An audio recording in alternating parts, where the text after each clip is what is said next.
So yun guys, ito yung update natin doon sa ginagawa natin kahapon na low power na nakailaw yung check engine niya.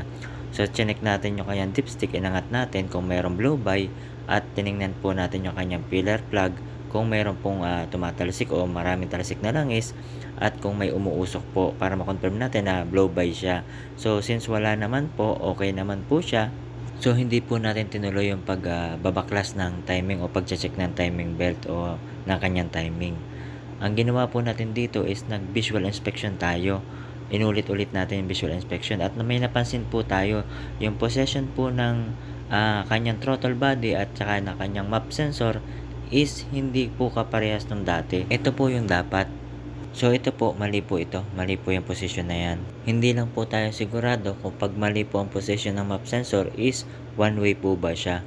At kung one way lang po siya, pwede pong magulo o malito si ECU sa pag-trigger sa kanya kasi mali po ang ibabato ni map sensor sa kanya. At ito pong throttle body natin is mali din po ang position. Maaring hindi po naglapat ng maganda yung kanyang fittings kaya nagkaroon po ng leaking. Na yung sobrang langis doon po dumadaan sa kanyang gap. Dahil po sa gap na yan, nagkakaroon po ng leaking. Diyan po dumadaan yung langis na napunta naman po kay socket sa kanyang throttle body socket.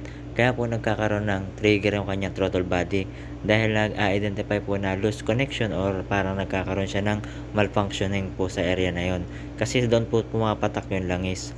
At ito po naman po yung tamang position ng throttle body natin. Yan po. Yan po dapat. Dahil po sa gap sa throttle body, ang possible cause niya is magkakaroon siya ng air leaking. At yung air leaking na yan ay magkakaroon siya ng trigger na low power dahil sobrang hangin yung kanyang nakukuha. Usually guys, pag ganitong senaryo ang problema ng ating tinotrouble is dapat maging mas tayo, malawak yung imagination natin at hindi tayo nauubusan ng idea. At siya nga pala guys, nagbaklas din po tayo ng kanyang throttle body. Ito po yung kanyang throttle body. Yan po. Pinaklas po natin, nag-inspect po tayo dyan. Tinignan po natin kung yung mga pwedeng magkaroon ng damage. So far so good naman po, wala naman po naging damage o naging malfunction sa loob niya. Kaya in-insist po natin na hindi ang throttle body ang nagkakaroon ng problema, kundi yung kanyang connectors na nagkakaroon ng parang short circuit dahil nababasa siya ng langis. So yun guys, maidagdag ko lang, kapag sobrang hangin po ang nakukuha ng ating engine, maapektuhan po ang fuel at air mixture po natin ng combustion. Kung idea ay hindi pa po ito yung final. Kumbaga sumubok lang tayo, nagtry lang po tayo ng isang idea na ina-apply natin kung magiging okay. Kapag umokay po to, edi okay siya. Kapag hindi naman po, di baklas tayo ng fuel pump. Kumbaga ini-enhance pa rin natin yung sarili natin na bagong learnings, panibagong idea.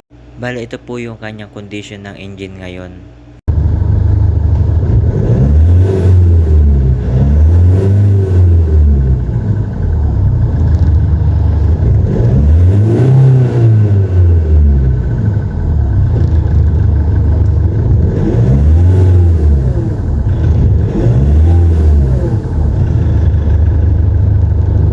So far so good naman po, wala naman po siyang DTC, bali kailangan na lang po natin siyang i-road test para ma-observe natin. Yun lang po at maraming salamat sa inyong suporta, sa inyong panonood. Maraming salamat po.